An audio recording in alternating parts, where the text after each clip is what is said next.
All right, first order of business. If anybody wants to, if you need some service time and you just want to come have some fun, I got a call yesterday to do a last minute live auction to help a charity next Friday. I think next Friday is December 5th. Please. No? So you can help me by helping me spot. Sometimes when I'm doing these live auctions, people might put their hands up and it's hard to see anything. So you can help me do the live auction, get some experience, get some service on your resume, and they're going to feed you. So menu A, so you get to choose how you want to get fed. Classic Caesar salad, garnished with shredded Parmesan cheese and croutons. Chicken marsala. I don't know what any of this stuff is. Sauteed chicken breast set on garlic mashed potatoes and finished with mushrooms in a marsala wine sauce. Sounds good. And then the part that I really don't like, sauteed zucchini and squash. And then tiramisu. Or menu option B, garden salad with some different dressings I can't pronounce. Sliced smoked brisket, garlic mashed potatoes finished with mushroom gravy, sauteed mixed vegetables, and blackberry cobbler.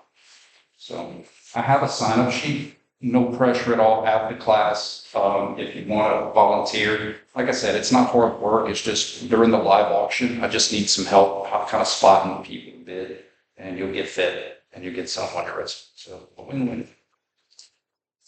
All right, guys, let's get into some harder, probably the hardest questions I think I can ask we're going to do today. All right, we're going to make it worth your time for class. So I think we've done pelvic girdle stuff because of trunk muscles, but we really haven't spent a lot of time doing pelvic girdle stuff because of hip muscles.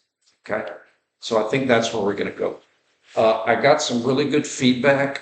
And I think it's important, especially when we're trying to learn these things, to try to act out these movements. So I'm going to ask everybody, you don't have to, but I really feel that it's going to help you to see what we're talking about. So let's stand up, if you don't mind, and create a little space. Create a little space, because we're going to do, the first one is going to be coming back up. So you go down, like on a good morning. Is that what they call those?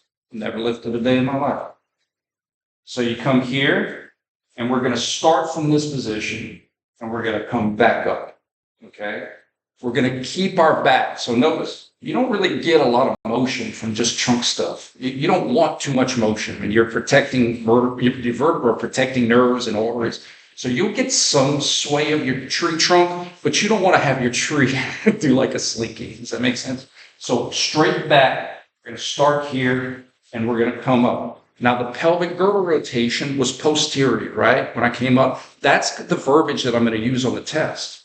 I'm going to give you the pelvic girdle spins, and then you have to tell me the muscles from the joints that spun the pelvis. Does that make sense? So first one, we're going to start in this position. I'm going to come back up, and I need you to identify the muscles at the joints that spun the pelvis and the contraction, okay? I just want to make sure we're all on the same page of what the motion looked like and what it felt like. And then I'd like you to identify agonistic muscles and contraction. 1, 2, ready, break.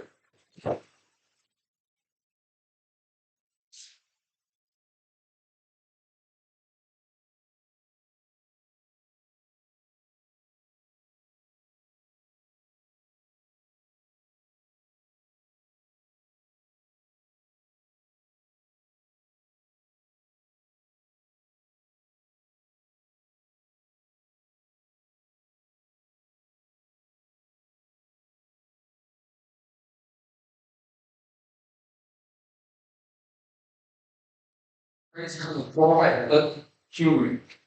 From far away. From far away. Huh? Let it go. I need more cowbell, man. Bruce Dickinson. I want to sanitize that.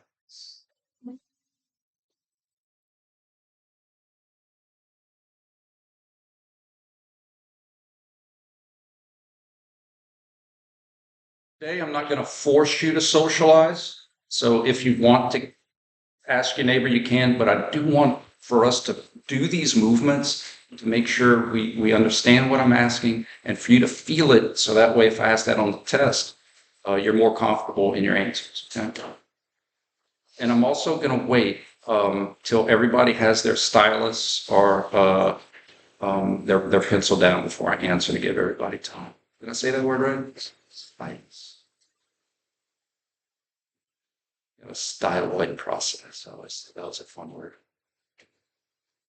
I don't remember what it does, but I remember the coolest word in biology 220, I guess, was superior and inferior colliculia corpora or gemina in the brain. That was fun. I have no idea what it does.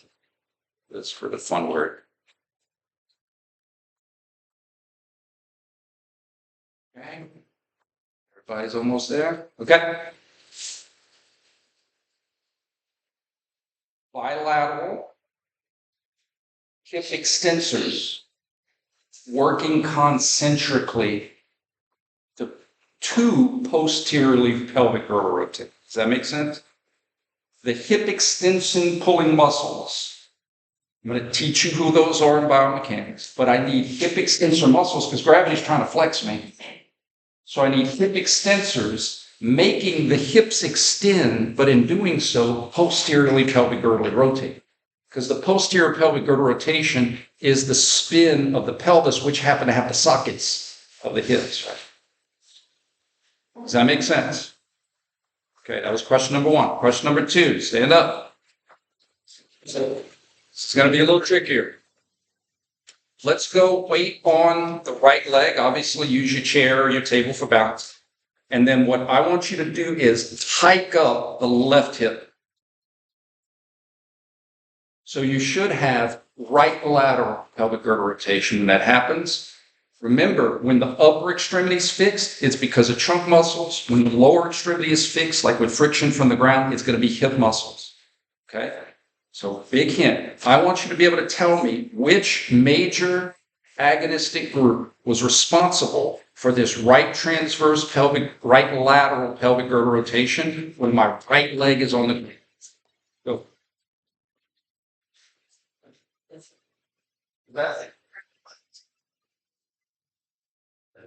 Yes. That's all the same muscles. So the question, which was a good question, and maybe what I'll do is we'll do the full cycle to make sure we cover all the bases, right? So the same muscles that made me come up are going to let me go down. So it's still the hip extensors, but it would allow anterior pelvic girdle rotation through being lengthened while still trying to shorten or eccentric. Absolutely.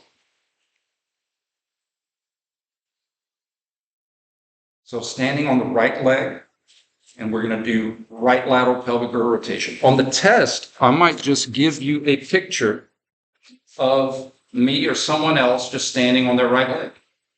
And then I'll say, with no context other than giving you the information you need to answer, from this starting position, that person has right lateral pelvic girdle rotation. I'm going to give you the pelvic girdle rotation, and then you need to tell me which muscles work to spin the pelvis. Does that make sense? That's how I'm going to ask some of these.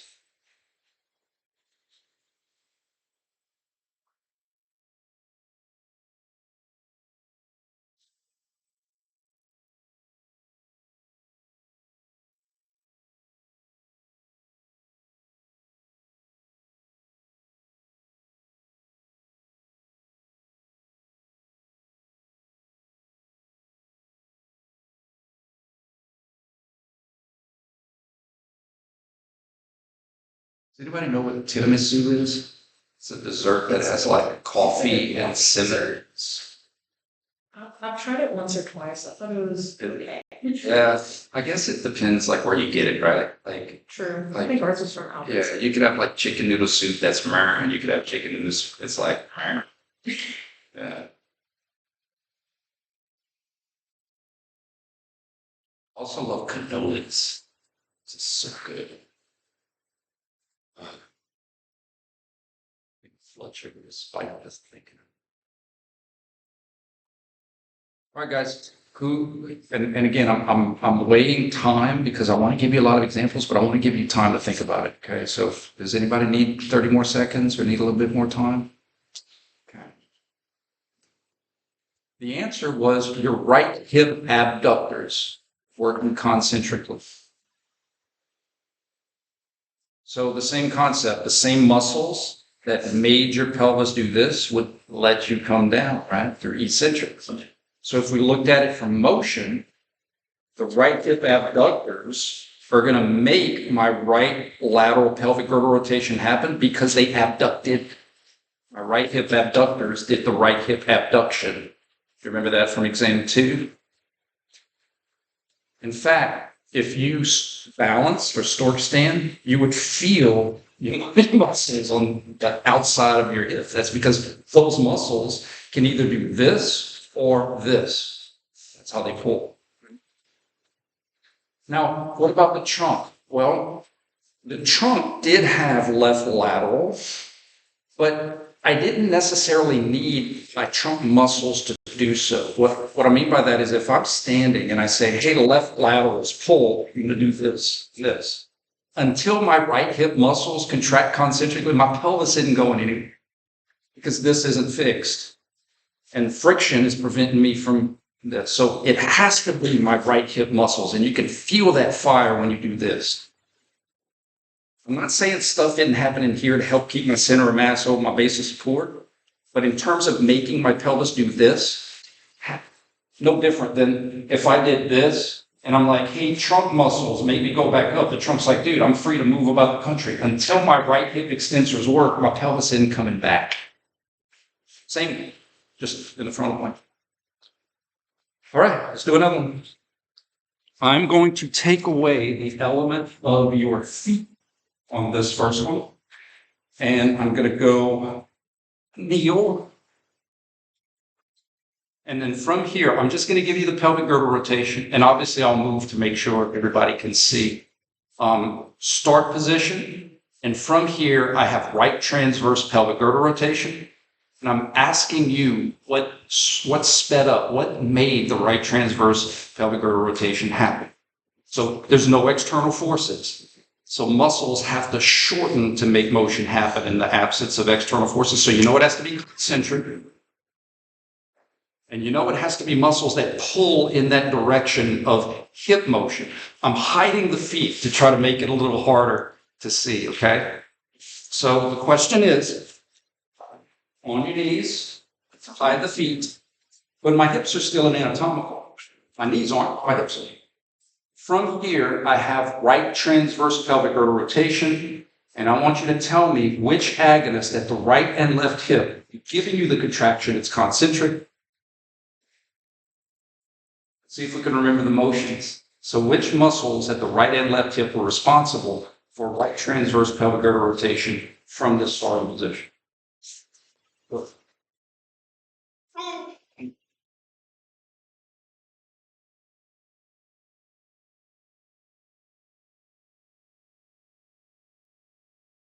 Yes, you are free to move.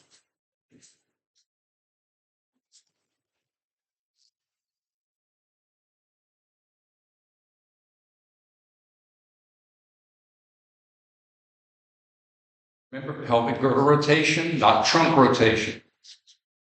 Because again, I think that's a good example too. If you were on your knees, your trunk is like, I can spin on my own, but your trunk muscles aren't going to make your pelvis spin when your feet are on the ground. You have to use hip muscles to spin the pelvis.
You tell I'm excited about the Christmas break. Very excited. It's my favorite month because it's my birthday. I know 2 birthdays. No, 3. I know my birthday. I know the baby Jesus' birthday. And I know my wife's birthday. Because me and her have the same birthday. Doing the bull dance, feeling the flow, working. I want to get married on that day too. I've been like, some of those roses. Yeah, it's for your birthday too. All right, here we go. Right hip internal rotators, left hip external rotators. What if I'd have done something like this? So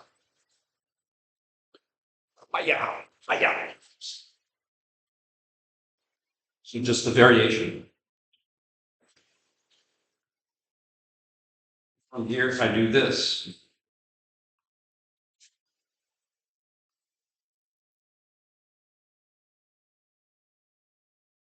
So let's just do the first one. Start here, and I have left transverse. My left knee is on the ground, and my right foot is on the ground. So my right hip is flexed, my right knee is flexed. And from there, I make left transverse pelvic girdle rotation happen. And I want you to identify the agonists at both hips. So, does everybody understand the question? All right, have fun.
Left hip, internal rotators.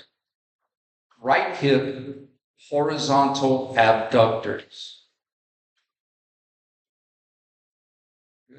Any questions or follow-ups? Because if you guys can get these right, I don't see like any problem. These are some of the hardest ones, okay? Go on, next level. Keep going.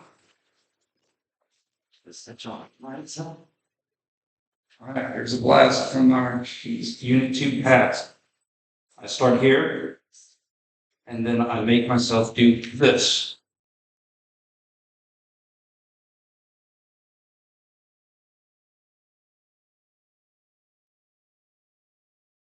Does it make sense that nothing of my left hip, I mean, I have some muscles on isometrically, right, to hold that position, but no muscles of my left hip is going to make my pelvis do what it did. Like if I use these muscles concentrically, it's just it's left hip. That was a voodoo kick I learned while doing a Tibetan mission when I was 4. So these muscles can't do anything. They're there to help me balance. But until my right hip muscles contract, my pelvis isn't going to go anywhere. That's kind of the lesson, right? Okay, so let's try to figure out which muscles of my right hip specifically was involved in that left transverse pelvic girdle rotation. Everybody understand the question?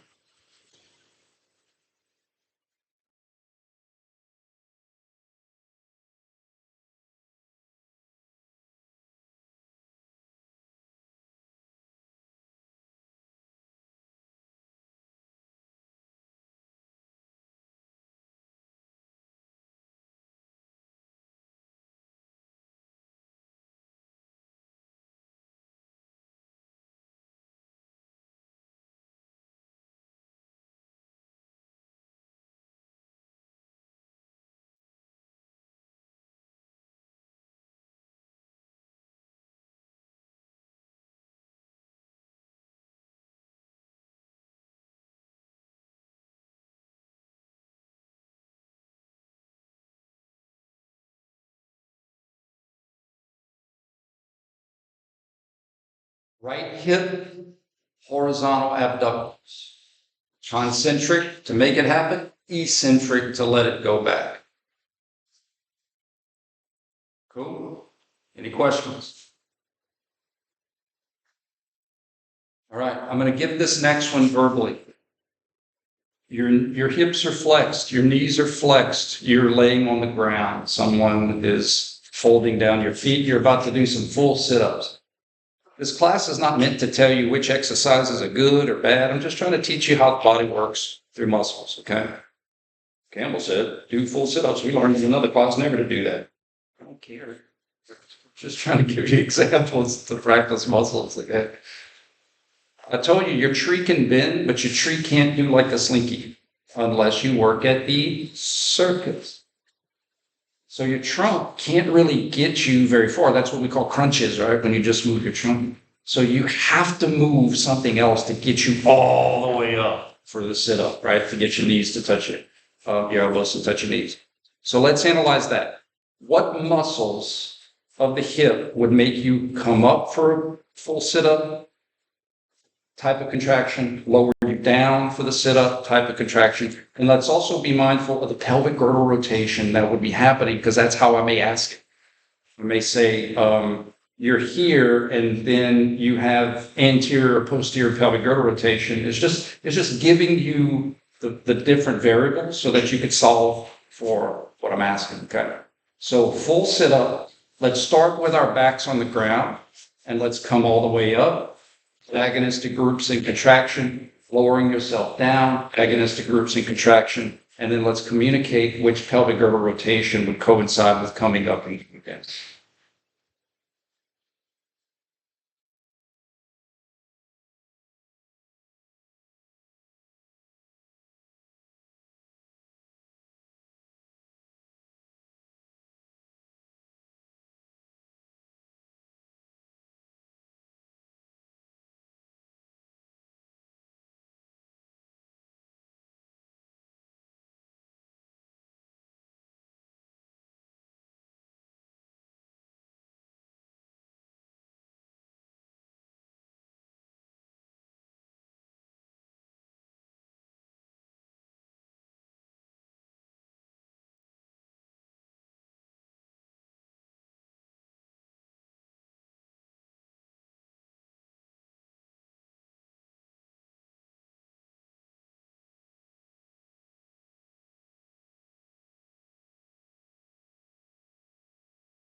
Grace, do we have any planned reviews for next week?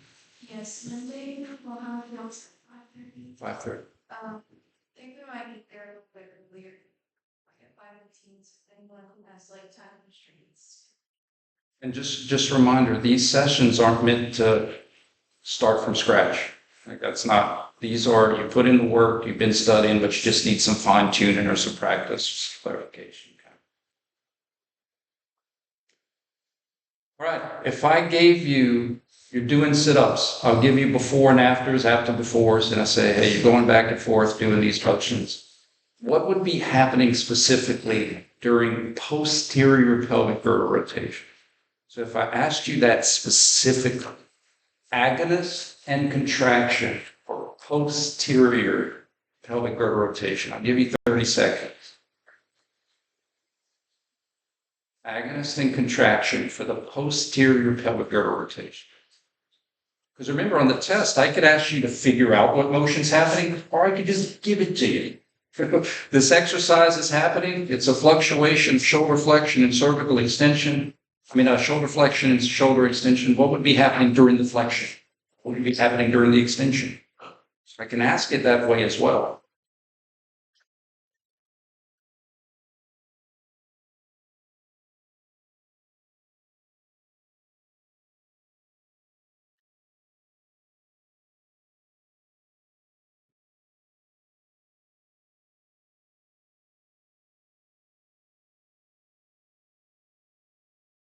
It's my agonist. Hip flexors, bilateral hip flexors. What's my contraction?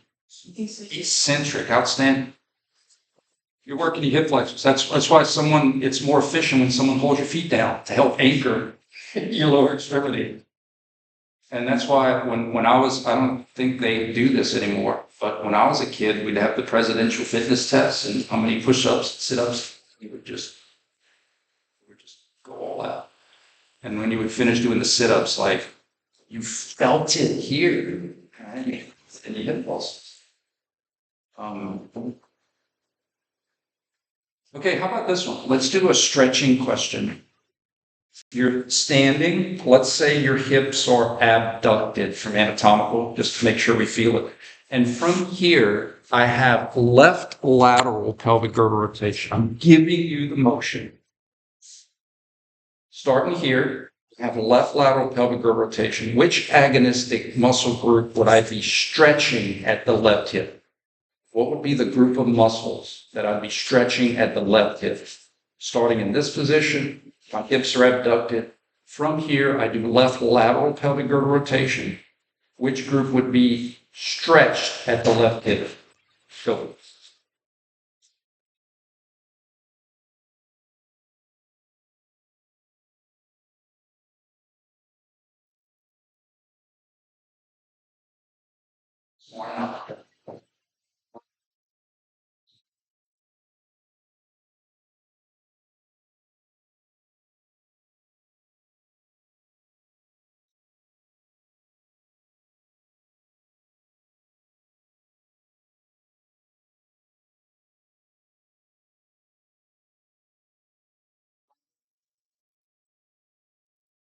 Questions? I was just confused. I was that I Well, let's say let's do so let's do so. So when you place concentric hip flexors, so that's the interior shoulder, you come up anterior spin. So when you lower yourself down, that would be eccentric of the same muscles you felt in this, and that would be posterior. So you're very often. I think sometimes when we act them out, like it. No, you're good. You're good. So like this is a great class. If you can learn a lot and you can get a word. For me, that'd be like.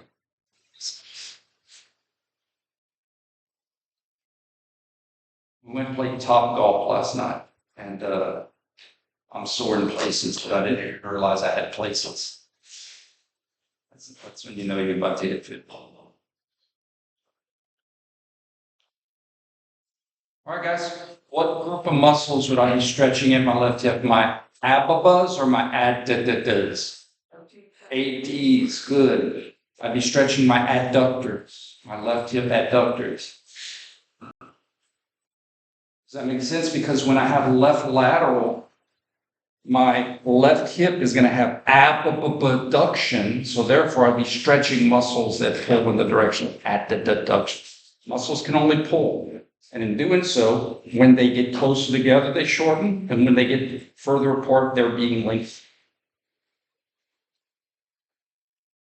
Remember, for a muscle, I think in the past someone got confused on this point. For a muscle to be working, it's not just about lengthening or shortening. Like if I was doing passive range of motion on Grace and her elbow, and I flexed and extended her elbow, well, every time I do that, muscles are going to get shorter and be lengthened. But that doesn't mean they're working. That doesn't mean they're doing a job. In fact, I'd be like, hey, relax.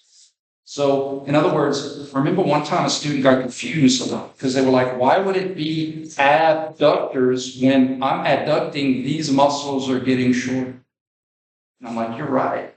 But it doesn't meet the other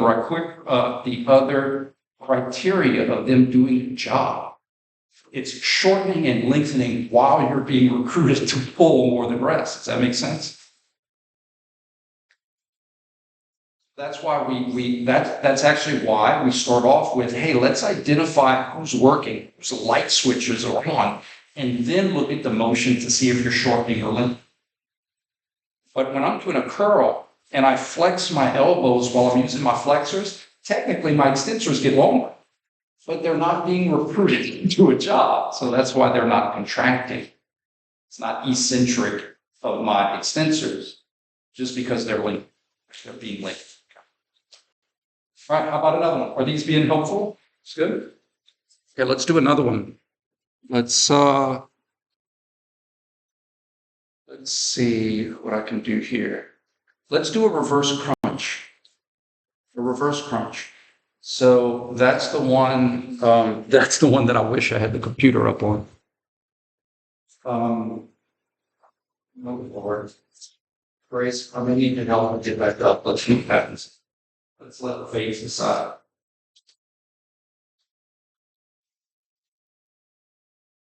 I can't do it on the table anymore because my back makes a suction cup, and now you know the rest.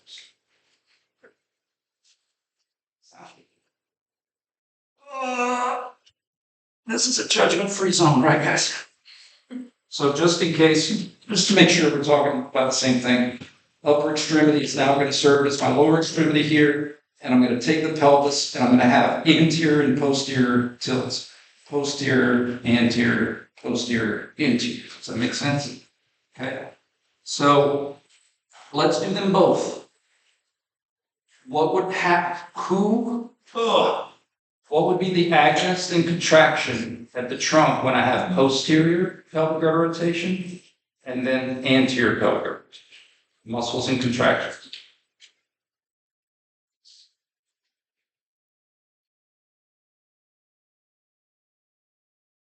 Does that make sense that it can't be hip muscles? It can't be hip muscles to make the pelvis spin. I'm not saying your hip muscles can't like help transfer your momentum, but if all you did was recruit your hip muscles concentrically, you would literally just move your hips. Like you'd be doing hip flutters and stuff, right? So it's your trunk muscles that have to spin that pelvis with your feet off the ground.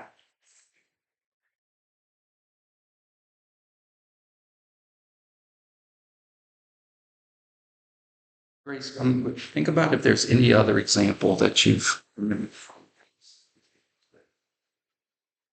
Because I'm kind of running out of imagination.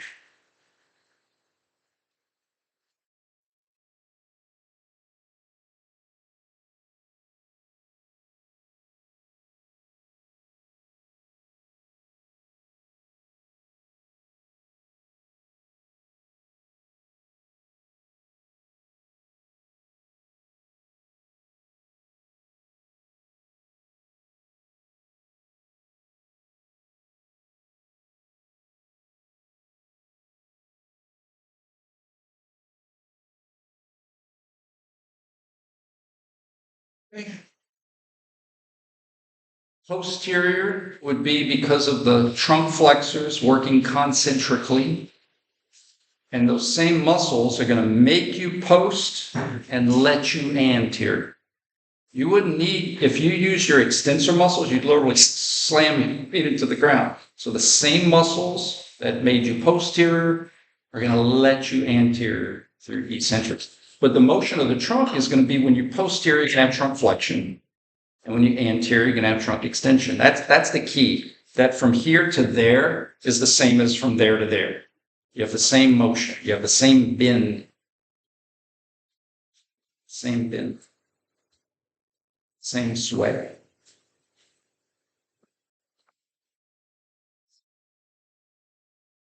Let's do another one. Let's practice. You practice a few more stretching questions. We could do trunk and cervical. Okay. All right.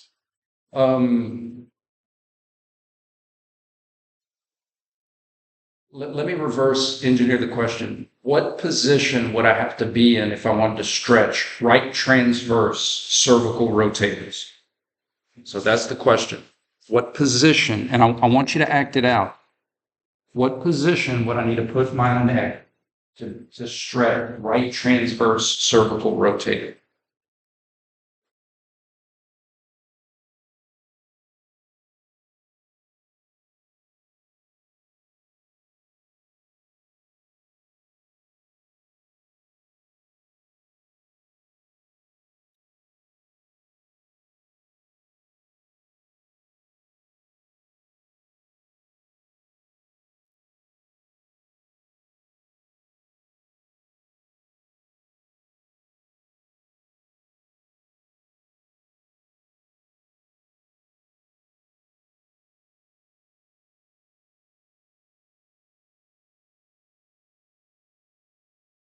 Right. If I want to stretch muscles that are pulling to my right transversely, I need to look to my left.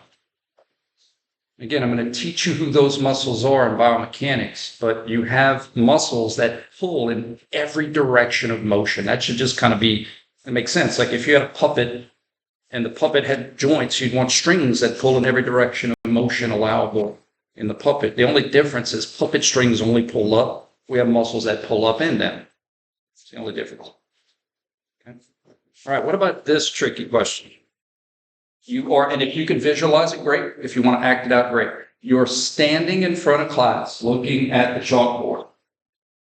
From here, you do right transverse pelvic girdle rotation, right transverse trunk rotation, right transverse cervical rotation. Are you looking at the front of the class or are you looking at the back of the class? That's the question. Give it a few seconds.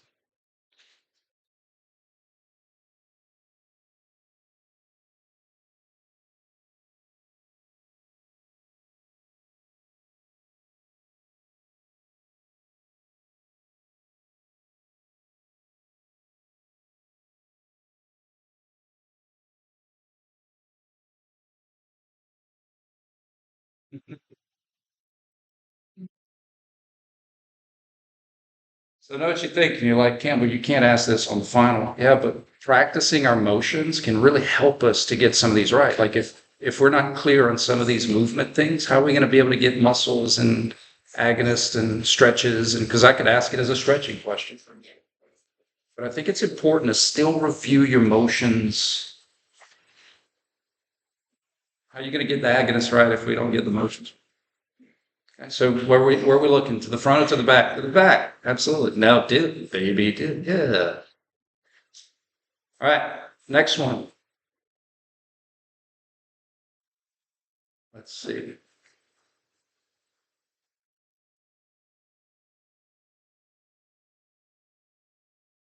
Trying to think of joints that we don't talk about a lot. Start. Ooh, let's do this. This is actually a spin-off of our windshield wiper exercise.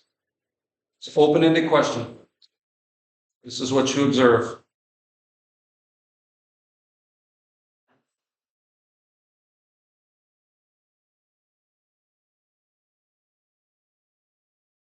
All right.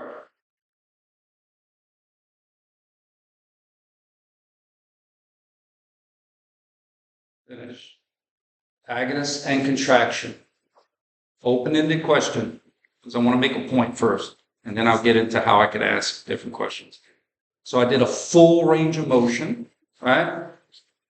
It's PVC pipe. I mean, guys, this probably weighs at least 100 pounds. Look at this. I mean, just look at this old man strength. Full range of motion. Open-ended question. I want to see if you could catch the trick before I get into specific question and answers. Okay.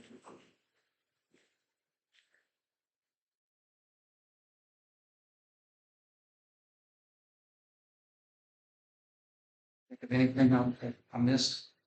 There's one beautiful.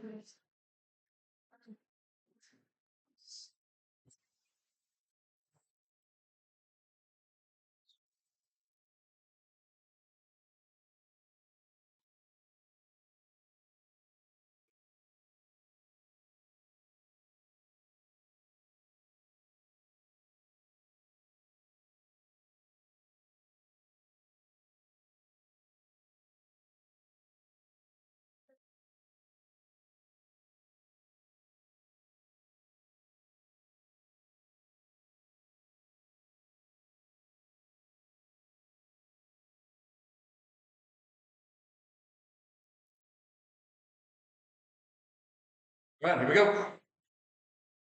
Supinators, concentric, supinators, concentric, supinators, concentric, supinators, concentric, pronators, eccentric, pronators, eccentric, pronators, eccentric, pronators, eccentric, pronators, eccentric. That makes sense. Just like the windshield wipers, when the legs are on one side, we use certain trunk muscles, and then we flip them to the other side. So locally, we had the same range of motion the whole time. However, when I'm in this position, in biomechanics, I'm going to teach you quadrants to help see this. But when I'm in this position, gravity's trying to pronate me. And then when I tip it over the other side, gravity's trying to supinate me. So it makes sense that I would need different muscles because gravity's trying to do different things. And that's why we don't assume. You can't assume just because at a full range of motion, it's going to be the same muscles. If I had the same muscles, this is what would happen. It's just, it would go with gravity, right? Does that make sense? That'd be an interesting exercise at the therapy clinic. Smacking each other, PVC pipes. All right, last one. This is the hardest one. Thank you for reminding me of this one, Grace. We're going to go back to the one knee. And instead of transverse, we're going to do lateral. So I'm going to give you information. Let's see if you could figure it out. I'm on one knee, on my right knee. And from here, I'm going to make myself have right lateral pelvic girdle rotation. So I'm telling you it's going to be concentric. I'm telling you the contraction is going to be concentric. And I'm also telling you it's going to be left hip muscles and right hip muscles. So I'm giving you the pelvic girdle rotation, which should give you the hip motion, right? I'm telling you it's going to be concentric, and I'm telling you it's going to be both hips. Let's see what you guys come up with. The left hip in particular is not easy. But we learn this stuff not because it's easy, but because it's hard. If it was easy, everybody could do it.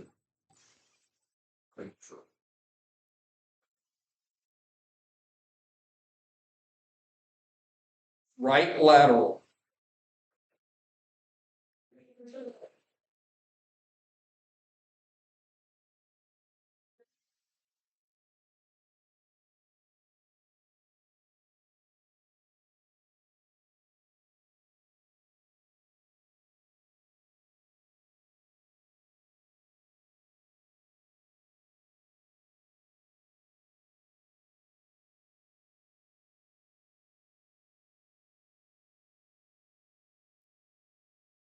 I think Grace knocked it out the park. I think this is probably the hardest question.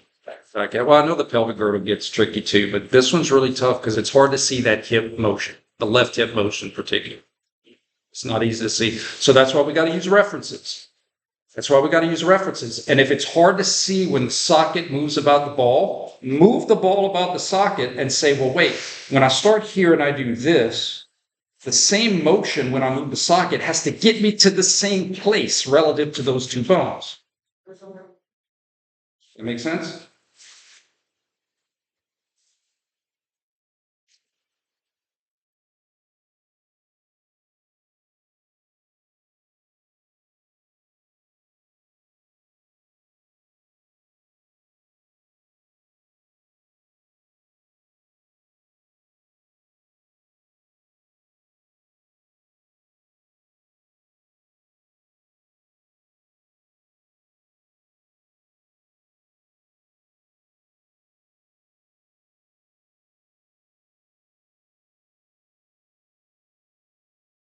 I'm going to give you 2 more minutes because this is the last one I think that you really have a chance to give it some time to figure out.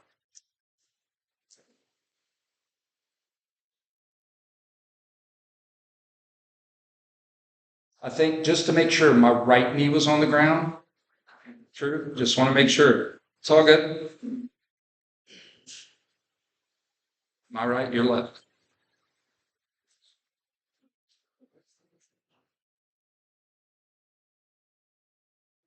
You know, I never thought about explaining it this way, but if we did global perspectives, like sometimes your left could be my left, but sometimes your left could be my right.